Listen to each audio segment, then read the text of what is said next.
ঘুম থেকে আজকে সকাল সকাল উঠে গেছিলাম, কারণ কি ঘুম থেকে উঠে বিছানাটা তুলে নিলাম, তুলে নিয়ে ব্রাশটা করে ফ্রেশ হয়ে রেডি হয়ে গেলাম। রেডি হয়ে আমার বাহনটাকে নিয়ে বাজারে যাওয়ার জন্য চলে গেলাম, কারণ আজকে যেহেতু আজকে বাজার যেতে হবে, তাই সকালে উঠে বাজারে চলে আসলাম। বাজারে চলে এসে মাছ বাজারে গেলাম। কত সুন্দর সুন্দর মাছ, কি একটা মাছ নাম জানি না। তারপরে চিকেন নিতে আসলাম, চিকেনের জন্য ওয়েট করছিলাম।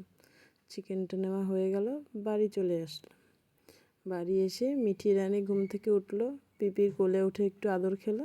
তারপরে সকালের খাবারটা খেয়ে তারপরে কাকিমা দেখলাম কি রান্না করছে, কি আমচুর ডাল।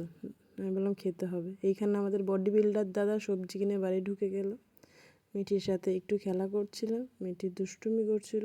তারপরে স্নানে চলে গেলাম। স্নান করে ঘরে ঢুকে দেখছিলাম মা কি রান্না করেছে। গিয়ে দেখি মা ঝাল ঝাল মাটন রান্না করেছে, খুব টেস্টি হয়েছিল।